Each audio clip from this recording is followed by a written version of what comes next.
Okay, तो कल तक मैंने कवर कर दिया था हमारा क्या कहते हैं, सबसेट्स कवर कर दिया था, पावर सेट कवर कर दिया था और इंटरवल्स। तो आज हम देखते हैं यूनिवर्सल सेट क्या होता है। अब मैं एक एग्जांपल देता हूं। ए हो गया हमारा 1 2 3 4। बी हम ले लेते हैं 2 4 6 8। सी हम ले लेते हैं, सी हम क्या ले, 1 3 5 7 9। हमने ये 3 सेट ले लिए है ना। और एक ए के 4 एलिमेंट से 1 2 3 4, बी के 4 एलिमेंट से 2 4 6 8 और सी के 5 एलिमेंट से 1 3 5 7 9। अब मैं एक सेट लूंगा, सेट यू, जिसके अंदर के एलिमेंट्स होंगे 1 2 3 4 5 6 7 8 9 और 10। अब एक चीज अच्छे से देखना, अभी हमने सबसेट पढ़ा है। अब ए के एलिमेंट्स है 1 2 3 4। क्या ए के सारे एलिमेंट्स यू में आते हैं? यू में देखो 1 2 3 4, यहाँ पे यू में 1 2 3 4। बी में देखो, बी के सारे एलिमेंट्स है 2 4 6 8, यू में आता है 2 4 6 8। सी में आता है 1 3 5 7 9, यू में भी आता है 1 3 5 7 और 9। ठीक है, तो हमें क्या दिख रहा है कि ए यू का सबसेट है ना।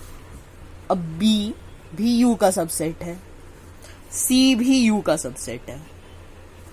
तो एक ऐसा सेट जो कि सारे गिवन सेट जिसके सबसेट है, उसे हम कहते हैं यूनिवर्सल सेट। इस यू को हम कहते हैं यूनिवर्सल सेट। यूनिवर्सल सेट यानी कि एक ऐसा सेट जिसके सारे जितने भी गिवन सेट्स है, इस केस में गिवन सेट्स है ए बी और सी, तो ए बी और सी के लिए यूनिवर्सल होगा ये यू, विच इज 1 2 3 4 5 6 7 8 9 10। अब यूनिवर्सल सेट को हम हमेशा यू से रिप्रेजेंट करते हैं। अब तुम्हें याद होगा कि पिछले वीडियो में मैंने एक एग्जाम्पल दिया था जब मैं सबसेट बता रहा था, ये वाला, कि natural number, whole number, integer, ये सारे रियल नंबर के सबसेट होते हैं। तो जब हम लेंगे नेचुरल नंबर, होल नंबर और इंटीजर, तो उनके लिए यूनिवर्सल सेट होगा रियल नंबर, क्योंकि रियल नंबर एक ऐसे नंबर्स का सेट है जिसमें सब कुछ आता है, जिसमें नेचुरल नंबर भी आता है, जिसमें होल नंबर भी आता है और जिसमें इंटीजर भी आता है, रैशनल नंबर भी आता है, इरेशनल भी आता है। तो हर तरह के नंबर जिसको हम नंबर लाइन में रिप्रेजेंट कर सकते हैं, वो सारे रियल नंबर्स होते हैं। तो सारे नंबर्स के लिए हमारा रियल नंबर होता है यूनिवर्सल सेट।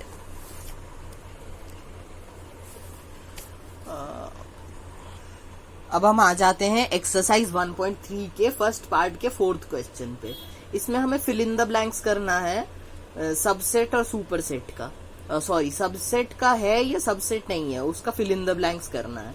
हाँ, तो अब 4th क्वेश्चन में हमें दिया हुआ है set x such that x is a circle in the plane, और फिर एक ब्लैंक दिया हुआ है और उस ब्लैंक के राइट साइड में दिया हुआ है set x such that x is a circle in the same plane with the radius 1 unit. अब इसका क्या मतलब, अब हम एक प्लेन ले लेते हैं। इस प्लेन में, प्लेन का क्या मतलब होता है? प्लेन का मतलब होता है 2D सरफेस।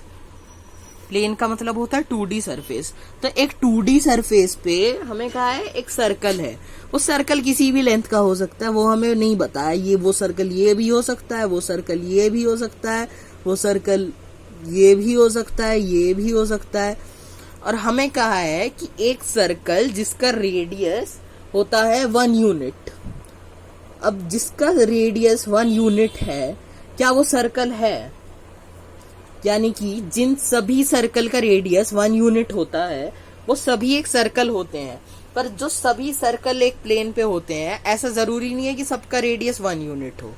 तो जो 1 यूनिट वाला जो सर्कल है वो सर्कल इन द प्लेन का सबसेट है। तो हम कौन सा साइन लगाएंगे? हम ये वाला साइन नहीं लगाएंगे, ये वाला साइन हो जाता है, फिर इसका मतलब हो जाएगा कि जो सर्कल इन अ प्लेन है वो सबसेट है सर्कल विथ 1 यूनिट वाले का। पर ऐसा नहीं है, सर्कल 1 यूनिट वाला जो सर्कल है वो सर्कल इन द प्लेन का सबसेट है, इसलिए इसमें साइन उल्टा लगेगा। अब इसी के 5th क्वेश्चन पे आ जाते हैं, 5th पार्ट पे आ जाते हैं। X set x such that x is a triangle in a plane, और ब्लैंक के उस पार है set x such that x is a rectangle in a plane. अब क्या एक ट्रायंगल कभी एक रेक्टेंगल हो सकता है, या कभी एक रेक्टेंगल एक ट्रायंगल हो सकता है? ऐसा कभी नहीं हो सकता। एक रेक्टेंगल कभी ट्रायंगल भी नहीं हो सकता, एक ट्रायंगल कभी रेक्टेंगल भी नहीं हो सकता। तो ये उन दोनों में से कोई भी किसी का सबसेट नहीं है, तो हम ये वाला साइन लगा देंगे। और अब 6th वाला क्वेश्चन है, equilateral triangle in a plane. एक इक्विलेटरल ट्रायंगल एक ट्रायंगल हो सकता है, पर सारे ट्रायंगल इक्विलेटरल ट्रायंगल नहीं हो सकते। तो इस केस में ये वाला साइन आएगा, equilateral triangle is a subset of a triangle. अब हम आते हैं 2nd क्वेश्चन, वो बाकी पूरा इजी है। मैं पहले 5th पार्ट देखते हैं। 5th पार्ट में हमें ट्रू और फॉल्स बताना है, मतलब सब में ट्रू और फॉल्स बताना है। मैं 5th पार्ट देखता हूं। अब लोग इस वाले सिंबल में, ये सबसेट वाले सिंबल में और इस वाले सिंबल में बहुत कंफ्यूज हो जाते हैं। इस वाले सिंबल का मतलब होता है कि A is a subset of B, जो कि मैंने बताया था कि A के सारे एलिमेंट्स B में आते हैं, पर B के ऐसा जरूरी नहीं है कि B के सारे एलिमेंट्स A में आए, ठीक है। ये वाला साइन होता है बिलोंग्स टू। ये इसका मतलब होता है कि कोई भी एक एलिमेंट एक सेट में बिलोंग कर रहा है। जैसे A हमारा एक सेट हो गया, सोच लो A B C, ये एक सेट है, और A बिलोंग्स टू A का मतलब होता है कि A मतलब स्मॉल a इस कैपिटल A में बिलोंग करता है, यानी कि स्मॉल a कैपिटल A का एक एलिमेंट है। इस दो साइन में कंफ्यूज मत होना कभी। और हमारा 5th क्वेश्चन पूछ रहा है कि क्या सेट A, ये ध्यान रखना, इन ब्रैकेट्स पे ध्यान रखना, क्या सेट A इस पे बिलोंग करता है, सेट ABC पे बिलोंग करता है? सोच के देखो। आंसर है नहीं, क्योंकि सेट A सेट ABC में बिलोंग नहीं करता। सेट A सेट ABC का सबसेट हो सकता है। ABC का सबसेट हो सकता है। A बिलोंग कर सकता है ABC में, A बिलोंग कर सकता है सेट ABC में, पर सेट A सेट ABC का में बिलोंग नहीं करता। अगर हम एक सेट ऐसा बनाते, सोच लो ये set A belongs to set के अंदर सेट A, यानी हम सेट के अंदर एक और सेट ले रहे हैं जिसका एक ही एलिमेंट है A, comma B comma C। तो अगर हमसे पूछा जाए कि इस वाले सेट के क्या एलिमेंट्स है, तो हम क्या कहेंगे? सेट A इसका एक एलिमेंट, B इसका एक एलिमेंट, C इसका एक एलिमेंट। अब अगर हम कहें कि ये सेट A इसका मेंबर है, इस वाले सेट का मेंबर है, तो ये सही होगा, तो तब ये वाला पॉइंट सही बनता है। पर हमें क्या पूछा है, क्या सेट A सेट ABC का मेंबर है? तो इसका मतलब है गलत, तो फॉल्स हो जाएगा। अब आते हैं हम इसके 6th क्वेश्चन पे। 6th क्वेश्चन में हमें पूछा है set x such that x is an even natural number less than 6 is a subset of set x is a natural number which divides 36। Okay, is a natural number which divide, पहले set को हम अगर नाम दे देते हैं A और इसको करते हैं हम रोस्टर फॉर्म में कन्वर्ट। अब सारे इवन नेचुरल नंबर जो कि 6 से छोटे हैं, क्या है? अब नेचुरल नंबर 0 नहीं होता, 0 एक होल नंबर होता है। अब नेचुरल नंबर होता है 1 से शुरू। 1 क्या इवन नंबर है? 1 इवन नंबर नहीं है।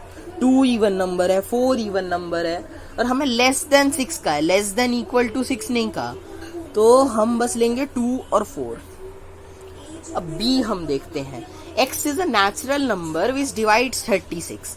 अब क्या क्या नेचुरल नंबर 36 को डिवाइड करते हैं? 1 2 3 4 6, 1 3 4 6 9, फिर 12 18 36।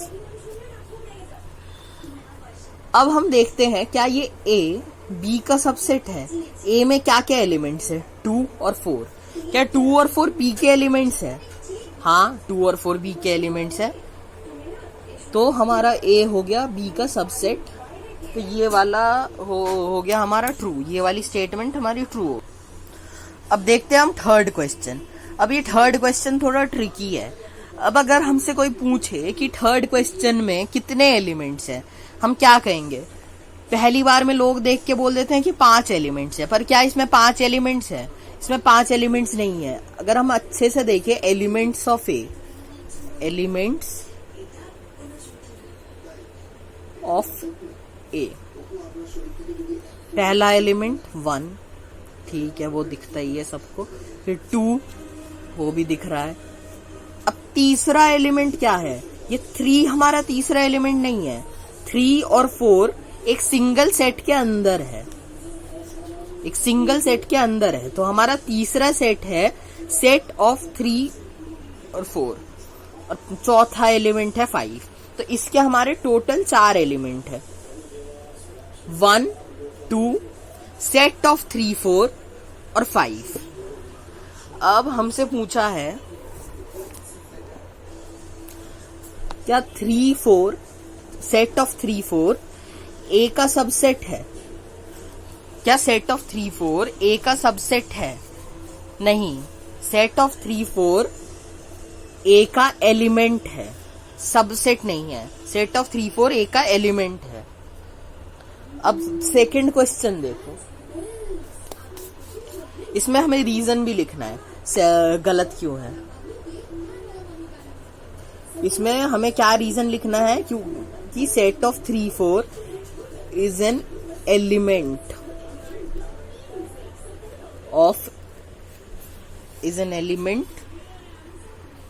Of A. अब सेकेंड वाला क्वेश्चन देखते हैं। Is set of 3 4 belongs to A. अब क्या सेट ऑफ 3 4 ए को बिलोंग करता है? आंसर है हाँ, सेट ऑफ 3 4 ए को बिलोंग करता है, क्योंकि सेट ऑफ 3 4 ए का एक एलिमेंट है। तो सेट ऑफ 3 4 बिलोंग्स टू ए, ये करेक्ट है। अब तीसरा क्वेश्चन देखते हैं। तीसरा क्वेश्चन क्या कहता है? 3 और 4 का जो सेट है उसे भी सेट पे एनक्लोज किया हुआ है। क्या ये ए का सबसेट है?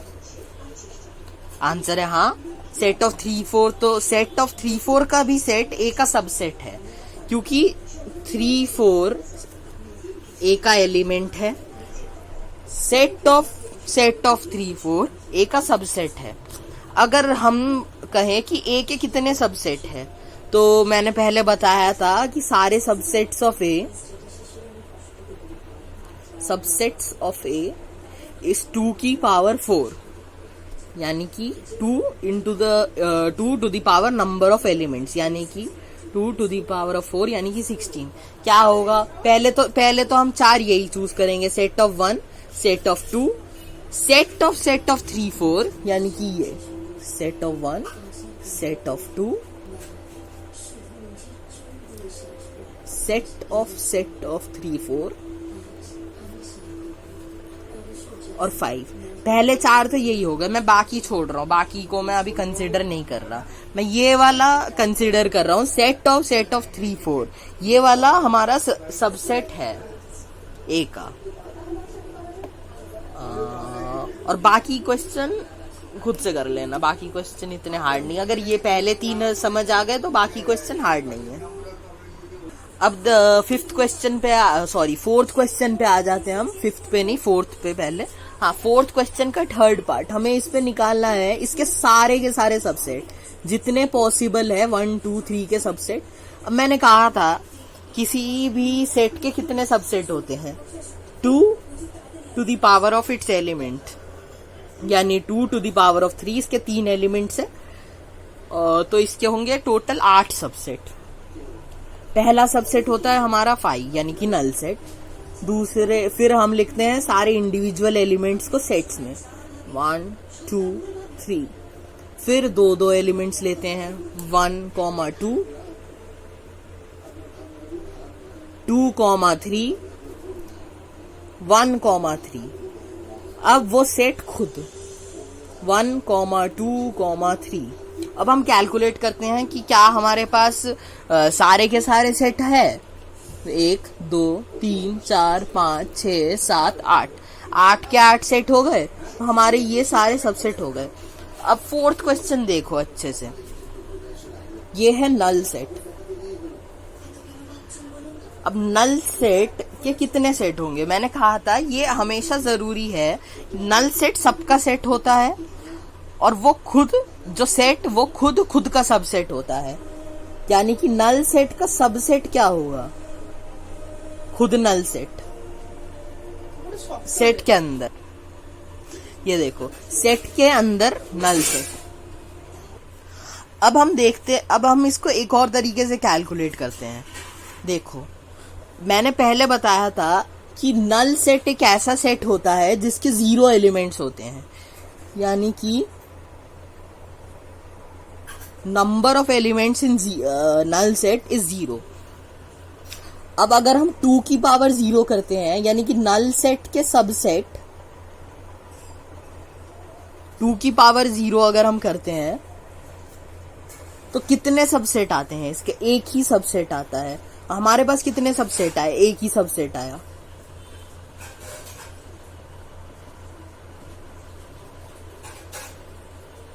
एक मिनट, ये नल सेट करली ब्रैकेट्स में नहीं आएंगे, ये नल सेट ऐसे ही आएगा, नल सेट करली ब्रैकेट में नहीं आएगा। अब हम आते हैं अपने फिफ्थ क्वेश्चन पे। फिफ्थ क्वेश्चन में हमसे पूछा जाता है कि P ऑफ A बताओ अगर A इज इक्वल टू 5। 5 है हमारा वो क्या कहते हैं, नल सेट। 5 है हमारा नल सेट। अब मैंने कहा था P ऑफ A क्या होता है, P ऑफ A एक ऐसा सेट होता है जिसके अंदर एक सेट के सारे सबसेट होते हैं।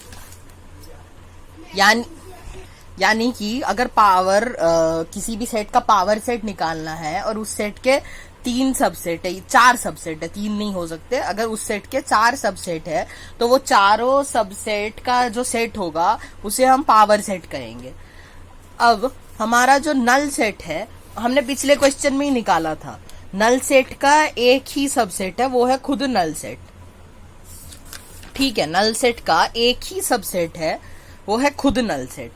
तो P ऑफ A के कितने A के कितने सबसेट्स हैं, सबसेट्स ऑफ A सिर्फ 5 है, सिर्फ 5। हाँ, अब P ऑफ A सारे सबसेट्स का सेट्स, यानी कि सेट ऑफ द सबसेट, ये हो जाएगा P of A, power set A का। अब हमें 6th क्वेश्चन में निकालना है इंटरवल्स। इसमें भी मैं दो क्वेश्चन करके देता हूँ। इसमें इंटरवल्स निकालना है हमें पहले क्वेश्चन में कहा है इंटरवल्स, मैंने कहा था सिर्फ रियल नंबर्स के लिए होते हैं। हमें सेट बिल्डर फॉर्म पे दिया हुआ है, set x such that x belongs to R। ये तो ऑब्वियस है क्योंकि इंटरवल्स निकालने के लिए रियल नंबर होना जरूरी है। -4 smaller than x smaller then greater than 6। अब इसका मतलब क्या हुआ, हमें -4 से 6 तक के सारे जितने भी नंबर्स आते हैं -4 से 6 के बीच में वो इंक्लूड करना है, प्लस 6 इंक्लूड करना है, क्योंकि ग्रेटर देन इक्वल टू 6 कहा है। तो उसके लिए क्या करते हैं हम, ये क्लोज, इसे कहते हैं ओपन ब्रैकेट। ये जो राउंड ब्रैकेट होता है इसे हम कहते हैं ओपन ब्रैकेट। -4, 6, यानी इसका मतलब हो गया -4 से 6 तक लेकर सारे real number which doesn't include 4 but it include 6। इस रेक्टेंगल ब्रैकेट को हम कहते हैं क्लोज्ड ब्रैकेट, और इस राउंड ब्रैकेट को कहते हैं हम ओपन ब्रैकेट इंटरवल्स की जब हम बात करते हैं। तो इसका मतलब मैंने पहले भी कहा था, अब भी फिर से कह रहा हूं, -4 से लेके 6 तक के बीच में सारे रियल नंबर इंक्लूडिंग 6। अब आते हैं हम इसी क्वेश्चन के फोर्थ पार्ट पे। ये हमसे कहता है set x such that x belongs to real number 3 is smaller than equal to x smaller than equal to 4. 3 is smaller than equal to x smaller than equal to 4. अब इसका मतलब क्या हुआ? 3 से लेकर 4 तक के बीच में सारे रियल नंबर, जितने भी रियल नंबर आते हैं इंक्लूडिंग 3 इंक्लूडिंग 4, तो इस बार हमारे दोनों साइड में क्लोज्ड ब्रैकेट आएंगे, और 3 और 4 यानी 3 से 4 के बीच में सारे रियल नंबर और खुद 3 और 4। बाकी दोनों क्वेश्चन खुद कर लेना। अब हमसे 7th क्वेश्चन में पूछा है उल्टा करने के लिए। अब हमें दिया हुआ है इंटरवल्स और हमें लिखना है सेट बिल्डर फॉर्म पे। अब 7th का करते हैं हम फर्स्ट पार्ट। -3,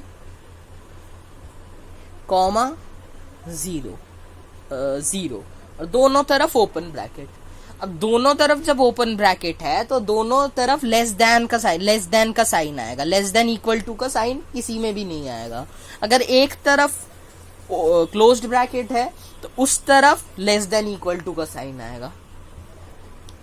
तो जब हमें इंटरवल दिया हुआ है, एक बात तो लिख के रख लो, एक बात इसमें क्या कहते हैं, वैल्यू कुछ भी आए, सबसे पहले हमें लिखना है x belongs to real number. फिर सबसे ये लेफ्ट में जो नंबर है -3 smaller than x smaller than 0। छोटा नंबर पहले, बड़ा नंबर बाद में। -3 smaller than x smaller than 0। अब आते हैं हम 4th क्वेश्चन पे। 4th क्वेश्चन में कहा है -23 से लेकर 5 तक। अब देखो एक साइड पे क्लोज्ड ब्रैकेट है, इसका मतलब क्या हुआ? Set x such that x belongs to R, x एक रियल नंबर है, -23 स्मॉलर देन इक्वल टू। अब क्योंकि इस साइड एक क्लोज्ड ब्रैकेट है तो ये 23 को भी इंक्लूड करता है, और -23 से लेके 5 तक के सारे नंबर्स को भी, पर 5 को इंक्लूड नहीं करता। ठीक है। अब ये जो 8th क्वेश्चन है ये खुद से करने का ट्राई करना, और अगर समझ नहीं आया तो पूछ लेना। और 9th क्वेश्चन है वो इजी है। 9th क्वेश्चन में हमें 4 सेट दिए हुए हैं और पूछा है कि इनमें से कौन सा ऐसा सेट है जो कि यूनिवर्सल सेट बन सकता है। तो हमें क्या करना है, इसमें से एक सेट उठा के देखना है और देखना है कि जो बाकी 3 सेट है क्या वो तीनों इस वाले सेट के सबसेट है। इसका करने का एक इजी तरीका है, हमेशा वो वाला सेट कंसीडर करना जो सबसे बड़ा सेट है, जिसके अंदर सबसे ज्यादा एलिमेंट्स है, और फिर चेक करना कि बाकी तीनों आते हैं कि उसमें आते हैं कि नहीं। ये थोड़ा इजी बन जाता है।